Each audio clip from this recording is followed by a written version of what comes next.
Sesaat lagi Anda akan menyaksikan dipersembahkan oleh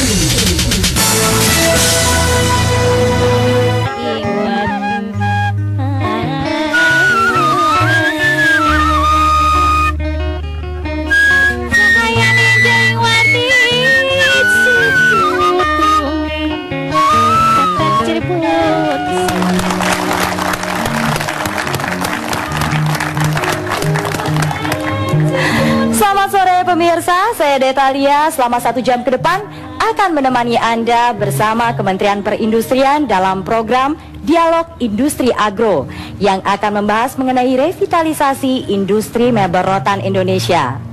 Sedikit informasi, negara Indonesia merupakan pemasok 85% bahan baku rotan di seluruh dunia. Namun sayangnya, beberapa tahun terakhir justru industri rotan yang ada di tanah air mengalami keterpurukan.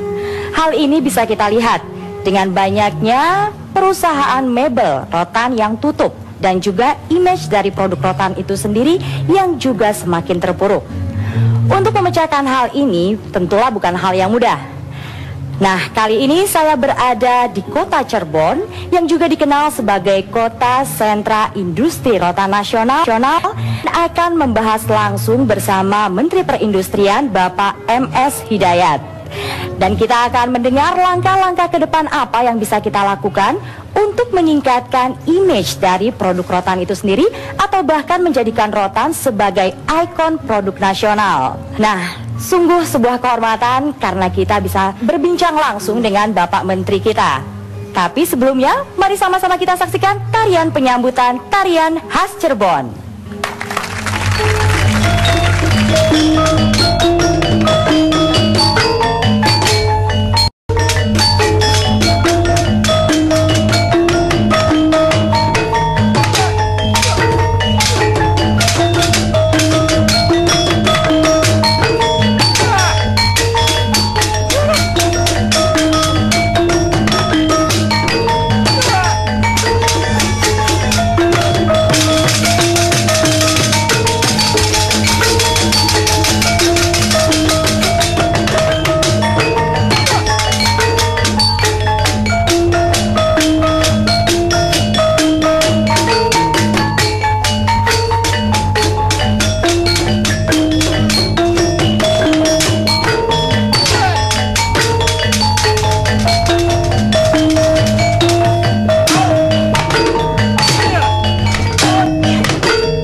Republik Indonesia yang akrab disapa Pahi. Selamat datang Pahi, dijemput langsung oleh adik-adik.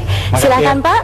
Apa kabarnya Pak Hi? Oke, baik, terima kasih. Baik, tadi itu adik-adik kita yang menarikan tari topeng khas Cirebon dari Sanggar Purwa Kencana Sawitri. Sangat cantik sekali ya. Beri tepuk tangan dulu yang meriah. Tadi kita sudah menjelaskan mengenai tema perbincangan kita pada episode kali ini. Tapi pemirsa, selain Pak Hi, kita juga mendatangkan narasumber lain. Talk show ini juga dihadiri oleh Direktur Jenderal Industri Agro Kementerian Perindustrian, Bapak Beni Wahyudi beserta jajarannya, dan beberapa narasumber lain yang akan terlibat langsung dalam talk show kita kali ini.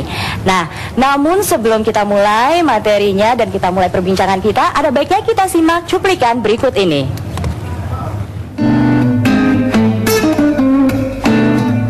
Kekayaan alam Indonesia memiliki potensi dan kontribusi terhadap perkembangan ekonomi bangsa ini.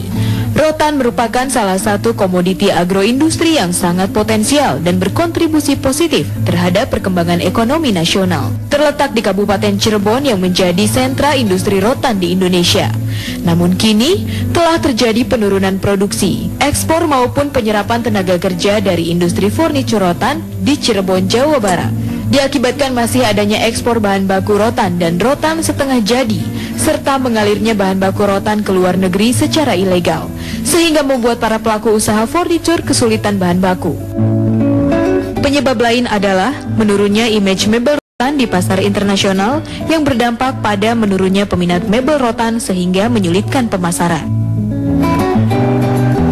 Menurut data Asosiasi Mebel dan Kerajinan Rotan Indonesia atau AMKRI, per Desember 2009 menunjukkan dari total 516 perusahaan sebanyak 220 perusahaan atau 43% yang bergerak di subsektor pengolahan rotan ini telah gulung tikar.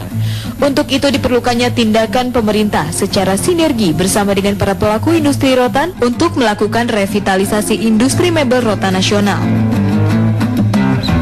agar pengembangan agroindustri rotan bisa tetap berlangsung dan tetap mengedepankan kualitas rotan terbaik Indonesia.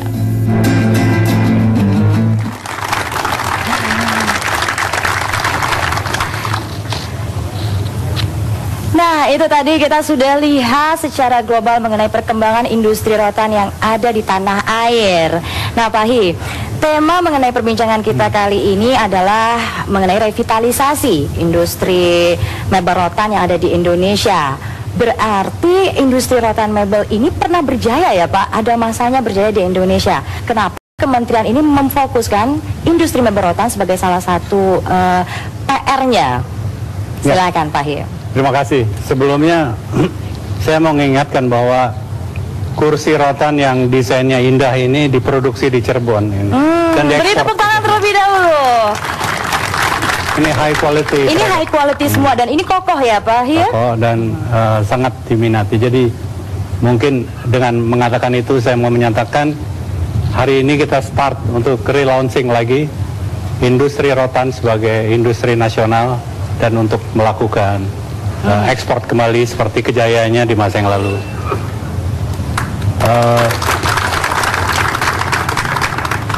Pada tahun 2006, saya kira sampai 2006 ekspor rotan kita masih cukup besar dan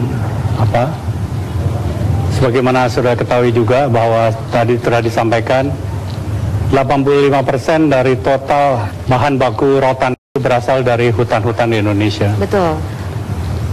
Lebih kurang pada tahun 2005 itu dihitung ada 622.000 ton. Dan kalau toh sekarang berkurang tentu tidak banyak dari jumlah tersebut.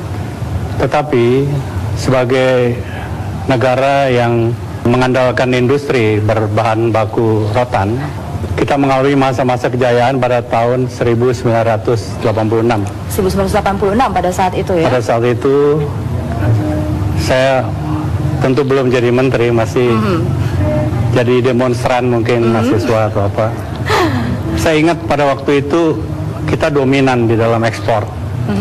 Dan karena kebijakan pada waktu itu yang saya ingat, kita melarang ekspor bahan baku rotan pada waktu itu, sehingga negara-negara yang tidak bisa menerima suplai bahan baku rotan kemudian mengalihkan industrinya ke Indonesia.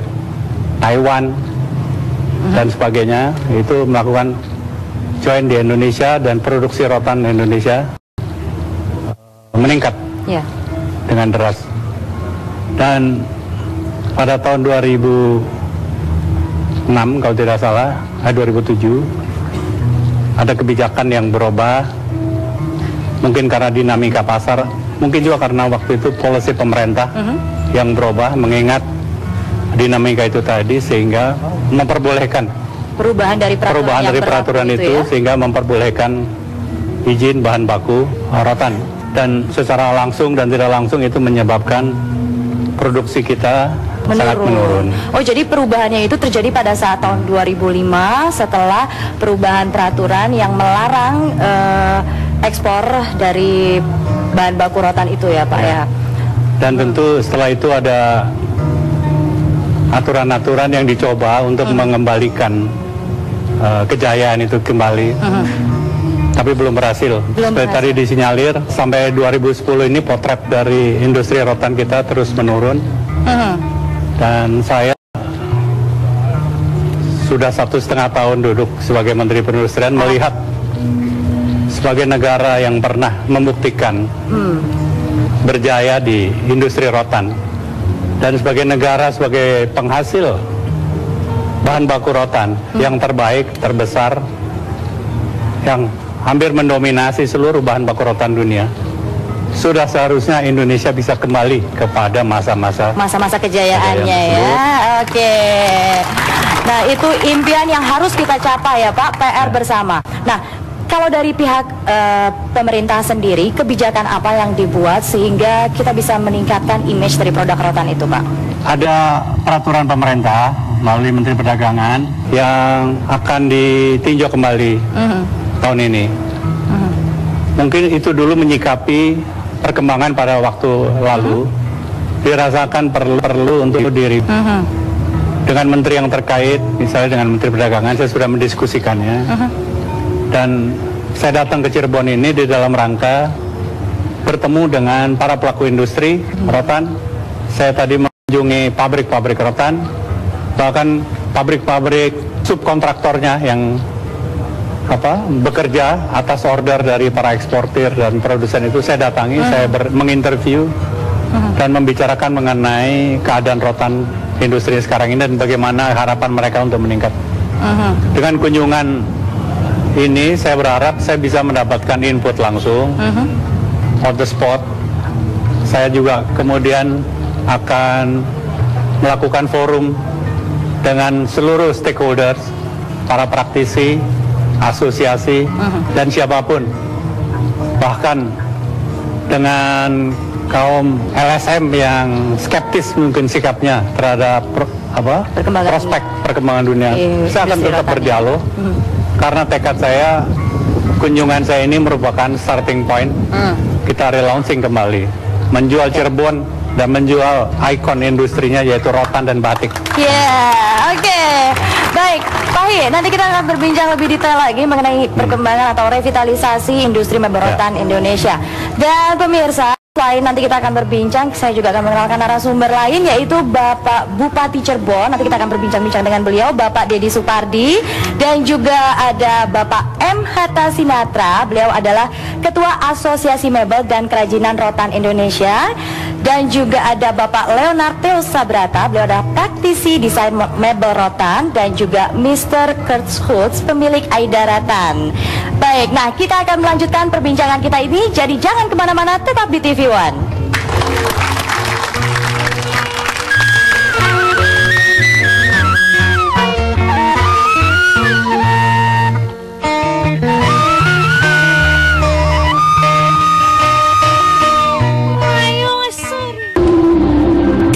Memberikan sumber kehidupan bagi manusia. Manusia dan bumi memberikan kontribusi yang nyata untuk alam semesta.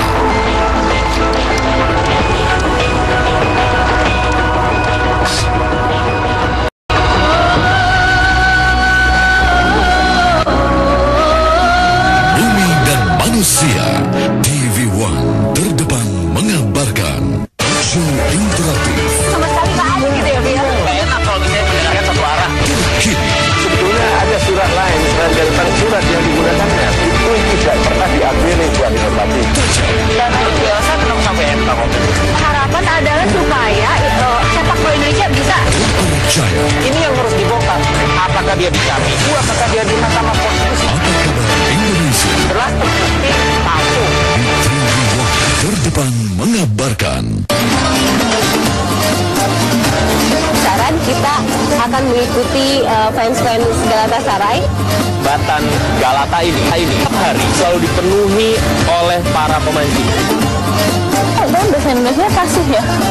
Lumayan lah, lumayan. Jadi ya, selain pemain bola juga seorang yang romantis juga akan syukur. Bukan jalan-jalan biasa. Di TV One terdepan mengabarkan.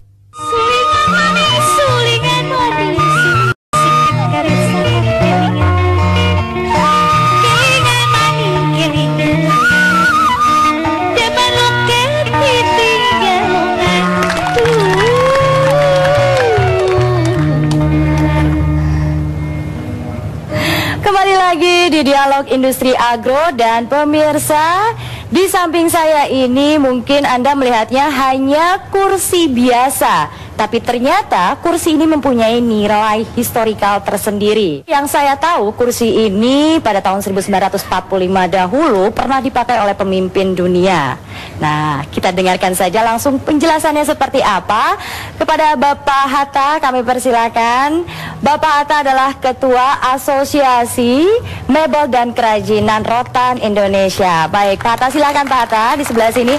Pak Hatta, ini sesuatu yang sangat unik ya, ceritanya mempunyai nilai historikal tersendiri. Bisa dijelaskan Pak Hatta? Pada tahun 1945 terjadi konferensi Potsdam. Itu ditampilkan ada kursi yang didudukin oleh 3 orang pemimpin dunia waktu itu, Churchill, Stalin, dan Truman dari Amerika, ya. Sebagai bentuk suatu konferensi pemenangan Perang Dunia Kedua pada saat itu. Dan kemudian apa bisa ditampilkan gambarnya itu bahwa mereka bertiga duduk di kursi ini, ya. Konon ceritanya menurut orang-orang tua dulu, kursi rotan yang didudukin oleh mereka bertiga itu dipinjam dari Cirebon. Oke, langsung nih. Jadi itu menggambarkan bahwa kursi rotan itu sudah terkenal sejak dulu, Pak. Dulu dianggap kursi mewah baru boleh diduduki oleh para pemimpin dunia pada saat itu. Mewah, eksotik, luar biasa itu, ya. Nah, tapi setelah dipinjam 3 biji itu, Pak, akhirnya yang dikembalikan cuma 1, Pak. Ya inilah barangnya. Ya. Dan tapi ini masih asli ya Pak Hatta ya? Asli kursi rotan. Dan awet sampai Asli sekarang. Asli kursi rotan ya. Oke. Tapi bisa kita lihat memang pada tahun 1945 benar kata Pak Hatta ya. Hanya pemimpin dunia saja yang bisa menduduki kursi rotan. Berarti betapa berharganya mebel rotan itu. Oke, terima kasih banyak Pak Hatta atas penjelasannya. Nah, sekarang saya akan ke Bapak Dedi, Bupati Kabupaten Cirebon. Saya akan bertanya mengenai kondisi industri mebel rotan di Cirebon sebagai sentra rotan. Itu seperti apa? Sentra industri rotan di Cirebon Kabupaten berada di 5 kecamatan, 22 desa. Produksinya mencapai kurang lebih 136 juta US dollar. Saat ini banyak pengrajin yang mati, banyak eksportir yang mati dan terpuruk. Kurang lebih 40% eksportir kita mati dan tidak jalan. Ini yang diharapkan Pak Menteri Perindustrian bisa membantu, mendorong agar ekonomi kerakyatan ini jalan. Pemerintah daerah sendiri melakukan beberapa terobosan. Di antaranya adalah bagaimana kemudahan perizinan, bagaimana pajak ekspor dilarang, tidak ada pungutan. Ditambah bagaimana perjuangan saya dengan kawan-kawan pengrajin, kawan-kawan pengusaha berjuang terus-menerus untuk menemui Menteri Perdagangan agar ekspor rotan bahan baku dan setengah jadi dilarang. Oke. Nah, itu merupakan usaha atau effort yang sangat jelas sekali ya. Nah, kembali ke Pak Hi. Kalau kita dengar semua usaha yang telah dilakukan oleh Kabupaten Cirebon sendiri, ini seperti memang terharu ya Pak ya, karena tidak hanya tingkat pusat tapi juga tingkat daerah juga sama-sama berjuang. Nah, melihat kondisi yang sudah diusahakan oleh Kabupaten Cirebon, kalau untuk pasar dunianya sendiri seperti apa Pak? Apakah memang peluangnya itu memang masih besar? Ya, sebagaimana diketahui sekarang ini bahan bakunya dulu ya. Bahan baku rotan kan kita supply terbesar. Yang kedua, sebetulnya pengimpor terbesar itu Cina, bahan bakunya. Bahan bakunya ya? Untuk kemudian dia ekspor kembali sebagai barang jadi. Dan itu menjadi kompetitor kita di dunia. Dan beberapa negara lain. Yang kita inginkan adalah dengan kondisi seperti itu, Indonesia setapak demi setapak dimulai hari ini mulai berkonsentrasi agar supaya ekspor kita maupun menguasai produk dalam negeri itu bisa kita lakukan Ya. Itu bisa menyangkut beberapa aspek. Yang pertama, aspek regulasi. Aspek regulasi itu ada tanggung jawabnya kepada pemerintah, dan saya tentu dengan menteri-menteri terkait akan membicarakannya secara matang. Namun sebelum itu, saya juga akan bertemu dengan semua stakeholders untuk mempersiapkan substansi dari regulasi itu sedemikian rupa sehingga nanti menghasilkan apa yang kita inginkan. Nah, untuk pasar dunia sendiri, saya kira itu penting, terutama kawan-kawan yang kemarin disponsori oleh Kementerian Perindustrian melakukan pameran di Cologne di Jerman Barat. Jerman yang waktu itu ya Pak ya? Ya, sebagai ada berapa belas pengusaha Cirebon turun ke sana, kita melakukan eksibisi. Itu adalah World Exhibition, jadi forum dunia khusus untuk rotan. Paling tidak kita relaunching bahwa industri rotan Indonesia melalui sentra industri di Cirebon sudah bangkit lagi dan mau bicara lagi di tingkat dunia. Jangan anggap remeh. Oke. Kalau persaingannya seperti apa Pak Hi? Dalam dinamika sekarang ini ada industri rotan sintetis gitu ya. Tapi saya kira itu nggak jadi masalah karena segmen marketnya juga berbeda dan karakteristik daripada produk itu sendiri berbeda. Jadi itu nggak usah kita anggap sebagai kompetisi. Yang kita harus anggap sebagai kendala selain regulasi yang harus mendukung, itu adalah fakta bahwa kita masih melakukan yang disebut illegal trading. Jadi banyak ekspor kita yang tidak melalui bahan baku itu, yang tidak melalui jalur resmi, sehingga pesaing-pesaing kita itu mendapat rotan dengan harga yang relatif cukup murah, sehingga setiap ekspor bahan baku kita ke negara lain itu pasti akan menghidupi industri mereka, bukan industri kita. Itu mau kita kembalikan. Dan sudah waktunya ya? Sudah waktunya. Dan kami pemerintah sekarang punya program hilirisasi, downstreaming dari industri agro. Kita sudah melakukannya di kakao. Kita beri biaya keluar untuk bahan bakunya yang selama ini menerima bahan baku dan industrinya dihidupkan di negaranya, mulai berteriak-teriak protes. Tapi pada akhirnya mereka datang menawarkan diri mau investasi, join di Indonesia, dan minta digaranti supaya biaya keluarnya itu jangan dicabut gitu, supaya mereka bisa melakukan investasinya dengan aman. Hal mirip dengan itu akan kita lakukan juga di rotan.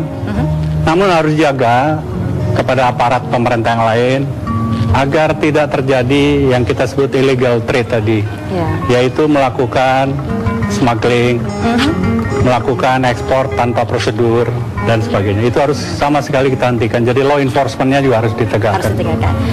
Tapi di samping itu kemampuan teman-teman praktisi juga harus ditingkatkan. Membuat inovasi untuk desain yang terus-menerus bagus, up to date, dan memenuhi selera pasar. Kemampuan SDM kita untuk meningkatkan keterampilannya di dalam memproduk pabrik-pabrik, membuat produk-produk rotan itu juga harus makin sempurna. Karena tuntutan dunia ini sekarang makin meningkat gitu, mengenai quality produk dan sebagainya. Indonesia punya semuanya, tinggal kita bersama-sama melakukannya. Negara-negara mana nih Pak yang kira-kira kita bisa mengekspor produk mebel Indonesia? Cina, Eropa, Amerika. Cina, Eropa, Amerika. Ya, jadi jangan melakukan penetrasi ekspor ke pasar internasional. Sementara itu pasar domestik kita kemasukan kompetitor lain. Betul. Jadi kita mengamankan pasar domestik, kita melakukan ekspansi ke pasar internasional. Nah, kalau kondisi ekspor mebel rotan khusus untuk di Indonesia ini seperti apa Pak kondisinya sekarang untuk ekspor mebel Indonesia? Ya, sekarang ini kalau boleh saya gambarkan penurunannya ekspor ya. Itu tahun 2007 volume ekspor kita itu 113.000 ton dengan nilai 319 juta US dollar.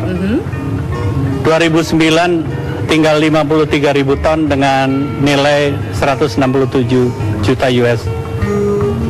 Tahun 2010 tinggal 43.000 ton dengan nilai 138 juta US dollar. Oleh karena itu saya datang ke Cirebon, kita melihat cukup sampai di sini penurunan itu, kita akan meningkatkan kembali. Jangan lama-lama terlena dengan keterpurukan. Waktunya kita bangkit. Jangan kemana-mana, kita masih akan membahas mengenai revitalisasi industri mebel rotan Indonesia. Tetap di TV One.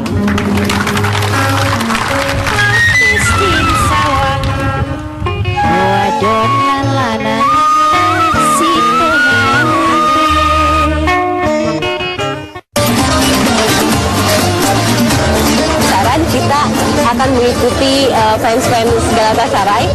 Batan Galata ini setiap hari selalu dipenuhi oleh para pemain tim. Dan bahasa Indonesia pasif ya?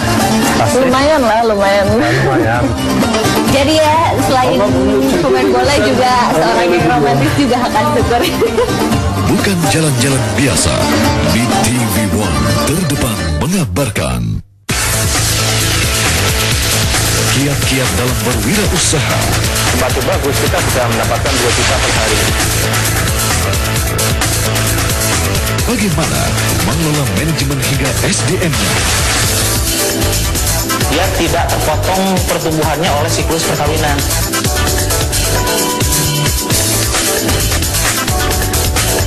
Jendela usaha di TV One terdepan mengabarkan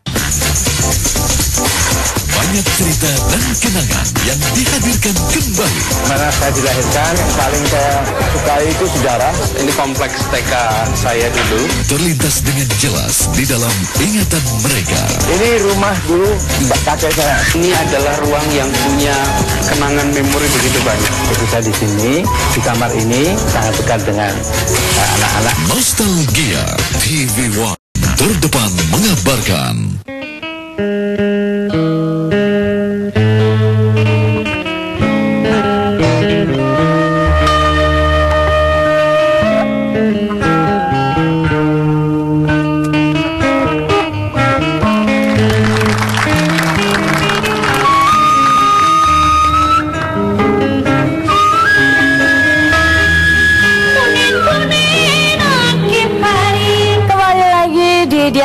Industri Agro dan masih bersama saya Detalia Indriati dan juga Bapak Hidayat selaku Menteri Perindustrian.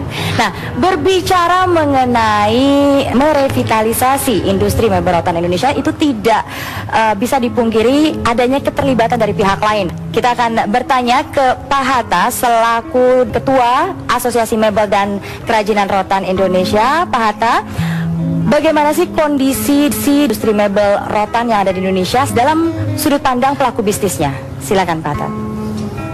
Oke. Saya laporkan ke Pak Menteri kondisi terkini industri mebel rotan Indonesia cuma dengan satu kata, bahwa industri ini hidup segan mati tak mau. Kenapa demikian? Ya, karena menurut pandangan kami bahwa dalam 6 tahun terakhir ini banyak pertumbuhan industri ini yang seharusnya tumbuh tapi terhambat. Ya, setelah terhambat dan kita terlambat membenahi masalah ini, sehingga industri ini terpuruk dan terpuruk sampai pada tahun yang lalu prestasi kita cuma mampu mengekspor 138 juta US dollar saja. Sebagai negara penghasil rotan terbesar di dunia, kami selaku pelaku industri merasa malu sebetulnya. Ya, seharusnya kita bisa menjadi yang terbaik dan industri ini bisa tumbuh, namun kenyataannya sedemikian. Nah, kalau untuk permasalahan yang dihadapi oleh para pelaku bisnis itu sendiri, apa sih Pak sebenarnya? Apa yang menjadi hambatan terbesarnya? Oke, hambatan kita itu banyak sekali ya. Ditinjau dari segi competitiveness kita, terus terang saja furniture kita kurang kompetitif. Kita jangan meng-compare furniture rotan kita dengan furniture Cina umpamanya. Bukan cuman itu. Kompetisi yang kita harus fair adalah dengan produk-produk furniture selain rotan furniture. Dengan dasar selain rotan. Selain rotan, umpamanya upholstery furniture. Sebuah dining chair yang kita bikin dari rotan mungkin bisa kita hargai $20, $30, $40. Itu yang di tingkat medium dan medium to low. Tetapi upholstery furniture dari Cina, dia mampu menjual yang low quality itu dari $20 ke bawah, dan tampilannya cantik, kelihatan modern dan very comfortable. Jadi itu salah satu kompetisi kita di dunia internasional yang menyebabkan bahwa kita sulit bersaing dengan mereka, dan ada semacam perubahan tren yang menyebabkan pertumbuhan kita juga terhambat. Salah satunya itu. Kemudian masih banyak hal-hal lain yang menyebabkan kita kenapa selama sekian tahun terhambat dan tidak sempat dibangkitkan. Justru saya pikir saat inilah waktu yang tepat untuk kita melakukan revitalisasi kembali industri kita ini, umpamanya dari segi sumber daya manusia. Tadi banyak Pak Menteri sudah menjabarkan beberapa hambatan-hambatan, dan itu semuanya benar. Dan saya tambahkan kembali bahwa sumber daya manusia kita memang perlu diberdayakan dan ditingkatkan. Dan kemudian yang terakhir ini, krisis dunia ini, krisis ekonomi dunia itu menimpa industri kita bagaikan jatuh tertimpa tangga. Yang tadinya tidak bisa berkembang, kemudian terlambat penanganan, ada krisis dunia, ekonomi dunia yang permintaannya menurun, dan kemudian kita lebih terkapar lagi.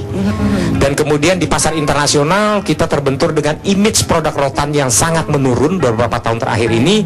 Kalau tadi di konferensi Potsdam dengan bangga pemimpin dunia menggunakan kursi rotan, sekarang ini kok sepertinya hampir jarang sekali atau hampir tidak ada kita melihat di televisi pimpinan dunia yang masih duduk dengan bangga di kursi rotan. Oke. Ya, benar sekali. Ya, jadi permasalahannya banyak sekali ya Pak. Banyak sekali, dan salah satu juga soal polisi bahan baku yang diekspor, yang menurut kita sangat bertentangan dengan strategi pengembangan rotan nasional secara jangka panjang. Itu sangat menghambat dan kontraproduktif. Jadi saya pikir Pak Menteri Perindustrian masih punya banyak sekali PR-PR, dan kami siap untuk membantu merevitalisasi industri ini agar industri kita ini bisa berjaya kembali. Terima kasih. Yang penting harus siap sedia membantu Pak ya. Nah, ada satu lagi yang menjadi ganjalan, silakan dipersilakan duduk kembali Pak Hatta. Ini mengenai desain. Seperti kita tahu yang namanya mebel furniture itu pasti kaitannya erat dengan desain. Nah, sejauh mana sih desain itu bisa memperkuat atau membantu revitalisasi dari industri mebel rotan di Indonesia? Silakan Pak Leonard. Ya, terima kasih. Mungkin kalau kita lihat dari segi desain dalam konteks industri, kan kita ingin merevitalisasi penjualannya, salesnya, sehingga kita harus memberikan emotional value yang lebih terhadap produk itu sendiri. Jadi persaingannya itu sudah tidak lagi di trading, tapi sudah di branding, dan image value creation ini menjadi lebih penting lagi dalam peta persaingan yang ada sekarang ini. Seperti yang tadi Pak Menteri juga sudah sampaikan, bahwa kita sudah tidak bisa lagi main seperti dulu lagi, tapi kita harus ada branding, quality, dan desain. Jadi itu. Nah, kalau untuk desain yang disukai pasar pada saat ini, kira-kira yang modelnya tuh seperti apa? Ya, mungkin ada momentum yang bagus yang harus kita grab, kita ambil ini, bahwa dengan perekonomian di belahan dunia Asia yang sebetulnya sedang bangkit, itu mungkin seiring dengan itu ada banyak merek-merek Asia juga yang bisa menjadi global player, dan Indonesia seharusnya bisa ikut gitu. Dan kalau sudah menjadi global player itu kita bisa mendikte tren, bukan lagi mengikuti tren, tapi kita bisa mendikte tren. Jadi harapannya justru jangan hanya memfollow tren, tapi kita harus bisa menciptakan tren itu sendiri. Mungkin itu lebih baik. Oke, terima kasih banyak Pak Leonard. Nah, itu pengetahuan mengenai desain. Dan ada satu lagi yang menarik. Di sini juga kita kedatangan narasumber pemilik dari Aida Rotan. Nah, tapi yang uniknya adalah beliau niat sekali untuk berinvestasi di Indonesia. Dan ini merupakan menjadi pertanyaan bagi saya pribadi. Mr. Schutz, would you please explain about this business, and when is the first time you become an entrepreneur? Okay, thank you very much. Since 1985, I'm working in the rattan manufacturing. I have my company in Germany. But by the time longer, I felt that it is too expensive to produce the furniture in Germany. So I was looking for another place where to go. Very simple, we go to Indonesia because there is where rattan is growing.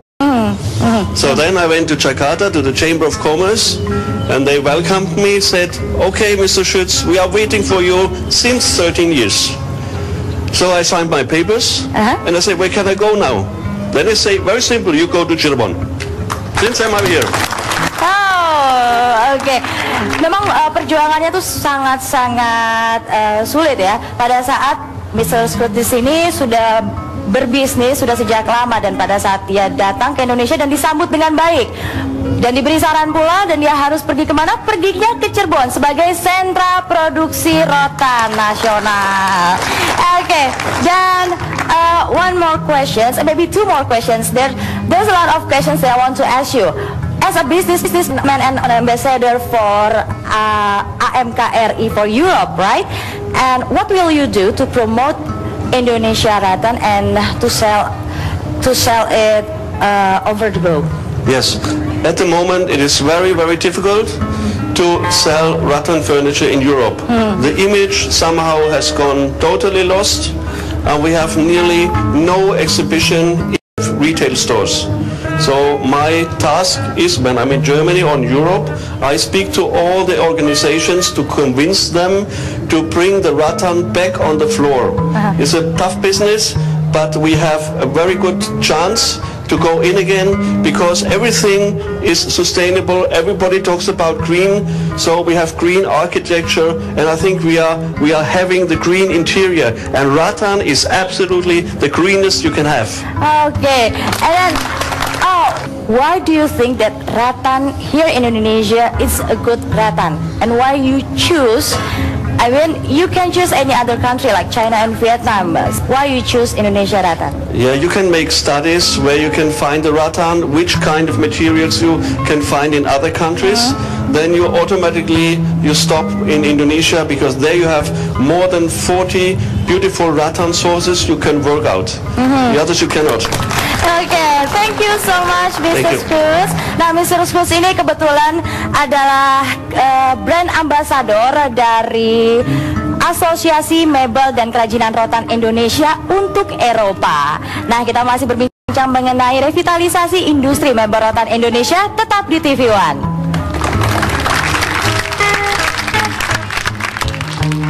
Thank you, Mr. Schutz.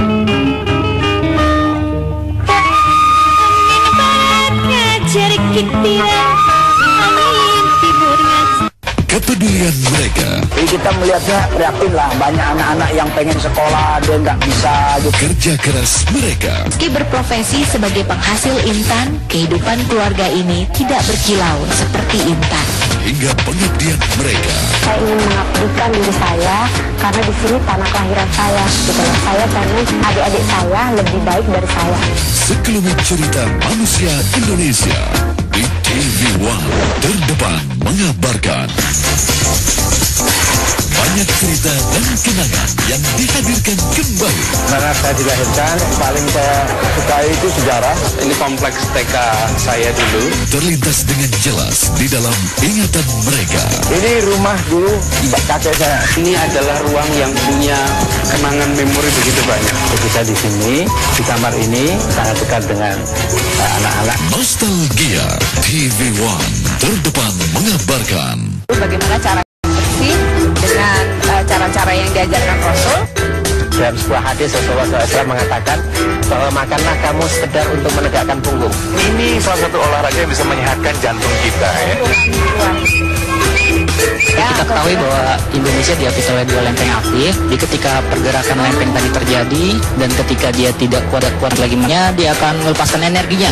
Coffee Break di TV One, terdepan mengabarkan. Jadi akun ketun sing korek ketunggun.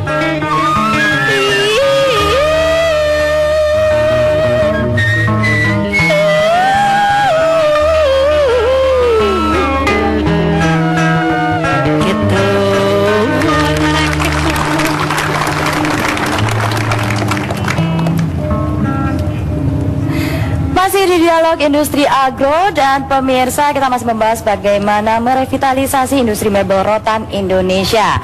Tadi kita sudah mendengar permasalahan yang dihadapi oleh para pelaku bisnis dan juga masukan dari pakar desainer mebel rotan sendiri itu seperti apa. Informasi yang diberikan oleh Mr. Suits sebagai orang berinvestasi di Indonesia.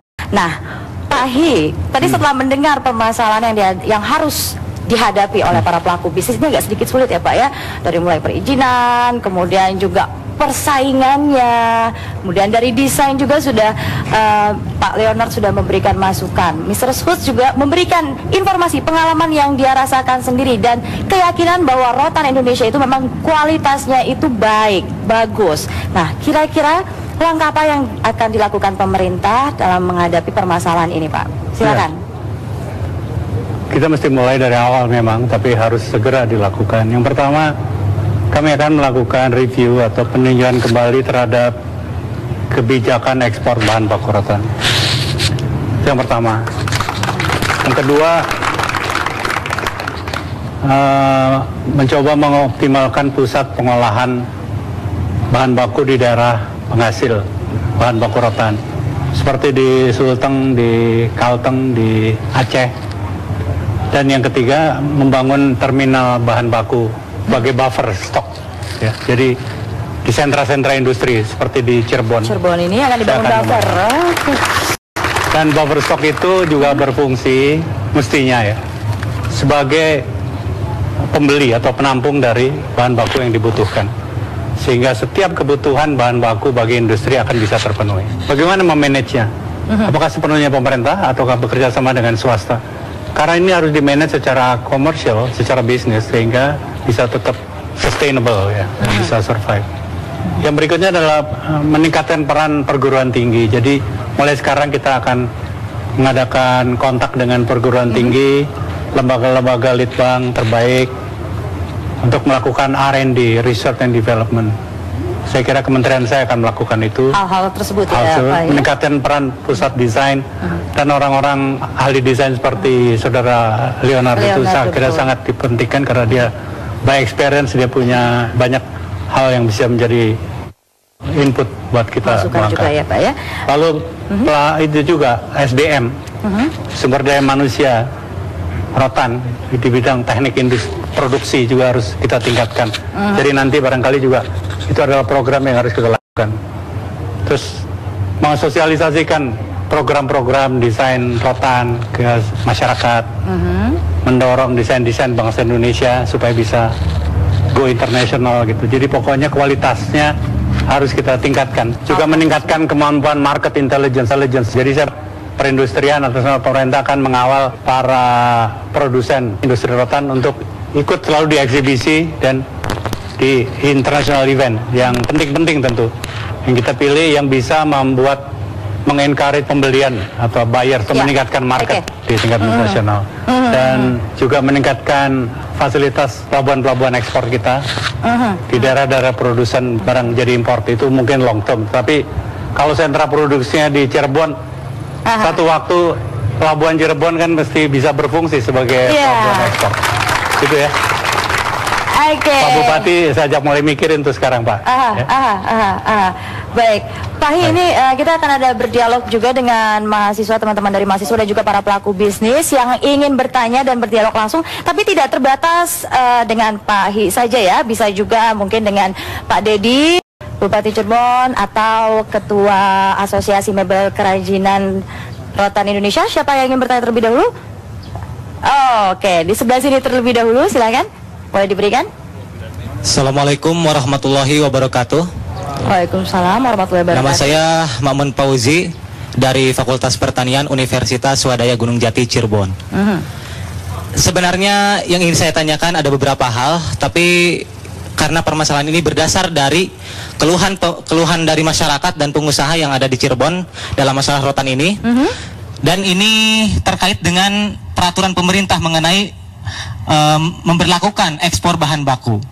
Dan itu akan terus-menerus terjadi keluhan masyarakat itu manakala pemerintah tidak memberlakukan sistem agribisnis, yaitu lebih mengutamakan sistem olah dulu sebelum jual gitu, sehingga kita tidak menjual bahan bakunya, tapi mengolahnya dulu. Yang ini berdampak atau mempunyai nilai lebih, yang lebih utama itu adalah dalam hal nilai lebih terhadap masyarakat, rekrutmen tenaga kerja, termasuk menciptakan lapangan kerja, sehingga nantinya ini akan berkontribusi terhadap peningkatan kesejahteraan masyarakat dalam rangka mengurangi kemiskinan gitu. Yang ingin saya tanyakan di sini, ketika pemerintah membuat perubahan yang tadinya melarang ekspor bahan baku, sekarang pada saat sekarang yang masih berlaku itu memberlakukan, yang ini berdampak atau mempunyai nilai lebih, yang lebih utama itu adalah dalam hal nilai lebih terhadap masyarakat, rekrutmen tenaga kerja, termasuk menciptakan lapangan kerja, sehingga nantinya ini akan berkontribusi terhadap peningkatan kesejahteraan masyarakat dalam rangka mengurangi kemiskinan gitu. Yang ingin saya tanyakan di sini, ketika pemerintah membuat perubahan yang tadinya melarang ekspor bahan baku, sekarang pada saat sekarang yang masih berlaku itu memberlakukan ekspor bahan baku itu sebenarnya yang menjadi pertimbangan utama itu apa itu. Jadi bagaimana tindak lanjutnya gitu aja. Terima kasih. Apa ya? Sangat bersemangat sekali. Berarti ini langsung ke Pak Hi ya. Langsung silakan Pak Hi mengenai kebijakan. Terima kasih. Pertanyaan Anda relevan. Tapi dari tadi pagi waktu berangkat sampai sore tadi, itu adalah satu isu penting yang kami bicarakan. Dan kami sedang mencari solusinya. Yang pertama, pemerintah memang mempunyai program hilirisasi atau downstreaming dari agroindustri. Sudah dimulai dengan kakao, produk kakao, kelapa sawit, karet, rubber, rumput laut, dan sekarang rotan. Rotan juga termasuk agro yang sangat dimungkinkan. Yang kita utamakan adalah melakukan proses pengolahan, yaitu membuat melalui industri rotan, sehingga diekspor nanti barang jadi, bukan lagi barang mentah, sehingga value added atau nilai tambah di Indonesia. Ya, jadi sama. Anda belajar sama saya yang lagi kerja di pemerintah, ternyata nyambung gitu. Itu mau kita lakukan ya. Oke, baik. Nah, itu memang sudah direncanakan, tinggal ditunggu saja tanggal eksekusinya ya. Oke. Nah, baik. Ada pertanyaan selanjutnya, silakan. Dari mana dan namanya siapa? Oke. Perkenalkan, nama saya Nia Nurrohmiasi. Saya dari Fakultas Pertanian Unswagati Cirebon. Saya bertanya kepada Bapak Bupati di sini sebagai pemerintah daerah di sini ya Bapak. Punten sebelumnya Pak. Saya yang bertanya gitu loh Pak. Langkahnya sudah sejauh mana sebenarnya rotan ini? 6 tahun terpuruk Bapak gitu kan. Kita dari tahun ke tahun rotan di Kabupaten Cirebon menyedihkan, memprihatinkan gitu. Pengrajin-pengrajin gulung tikar gitu kan. Nah, sebenarnya langkah nyata yang seperti apa gitu ya, yang Bapak tadi ungkapkan katanya kesejahteraan rakyat Pak gitu kan ya. Baik. Jadi selain kita memang melakukan langkah-langkah yang pasti di perdagangan bersama-sama dengan kawan-kawan pengrajin, bersama-sama kawan eksportir dilakukan.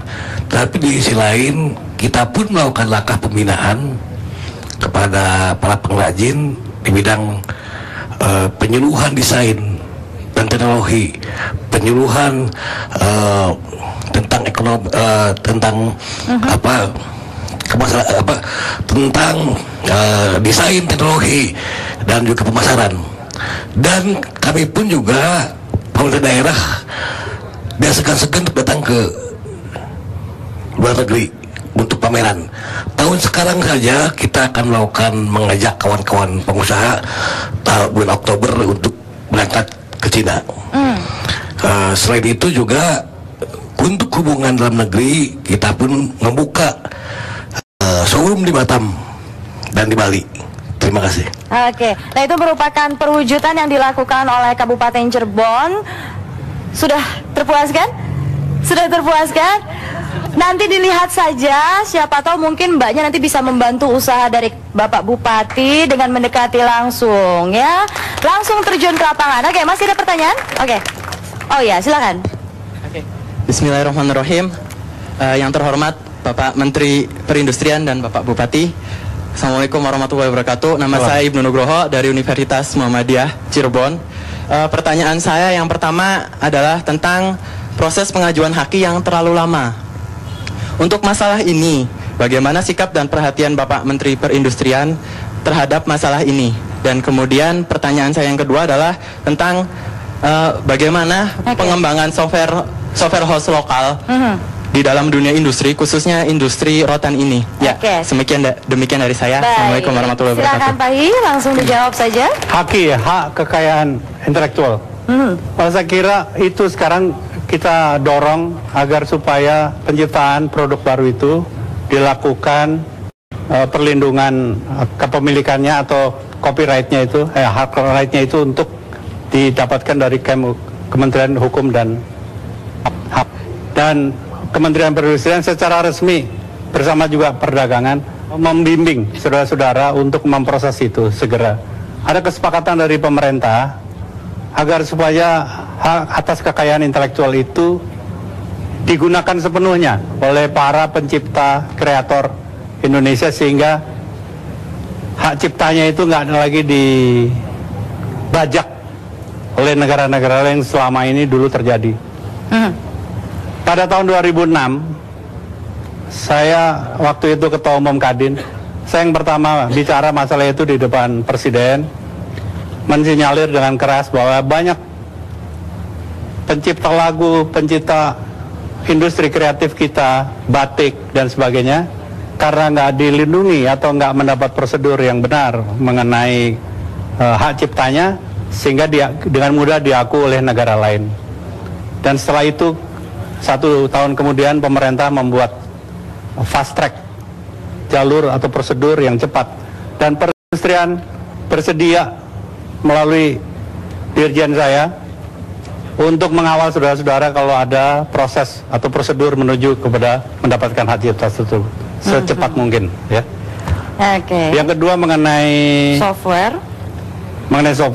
Saya kira kami juga dari perindustrian menganggap itu satu sektor yang harus juga dilindungi dan diproteksi dan dikembangkan di Indonesia. Ini termasuk industri kreatif yang sekarang menjadi prioritas tinggi di Kementerian Perindustrian. Jadi saudara-saudara, kami membuka pintu selebar-lebarnya untuk sektor tersebut, dan saya mengakui bahwa banyak sekali potensi-potensi di Indonesia yang harus kita eksplor, dan kemudian kita akui dia sebagai suatu sektor yang mempunyai masa depan yang sangat baik. Sangat baik sekali. Nah itu dia, tadi kita sudah menjawab beberapa pertanyaan dari teman-teman mahasiswa.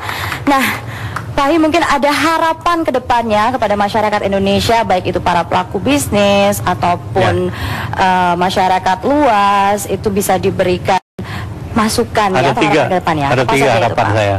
Satu, kepada pelaku industri mebel rotan.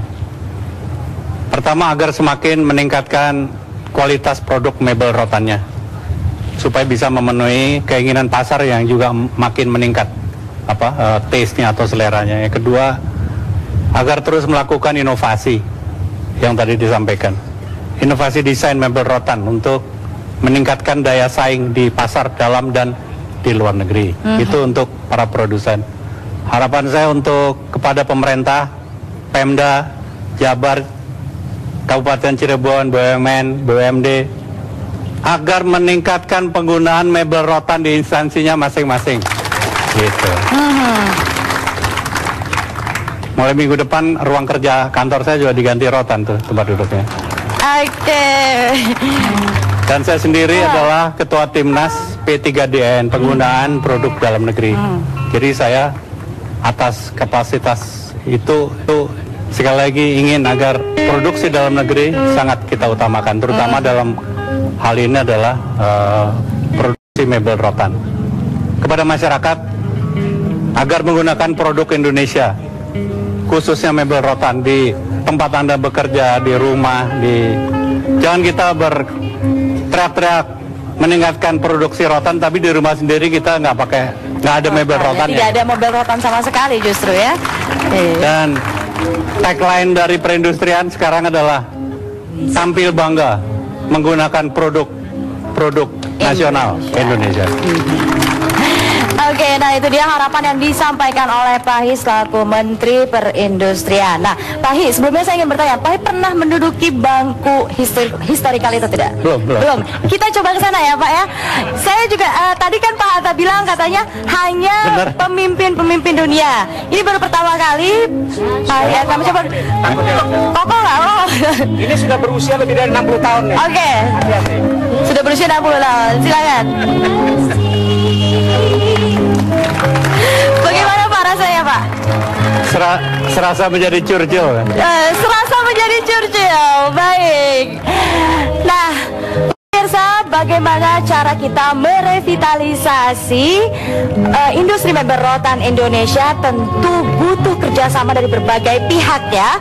Di sini ada yang namanya pelaku bisnis, kemudian ada juga Kementerian Perindustrian, Kementerian Perdagangan, dan tentu saja masyarakat luas sebagai buyernya yang terutama. Nah, apapun itu, yang pasti satu hal yang mesti kita ingat, tampil bangga dengan menggunakan produk-produk Indonesia.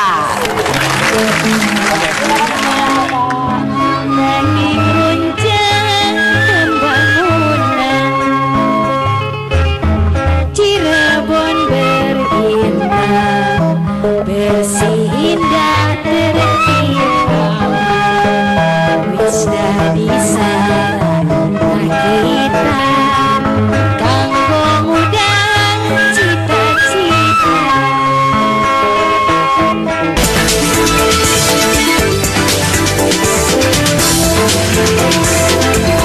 Baru saja Anda menyaksikan dipersembahkan oleh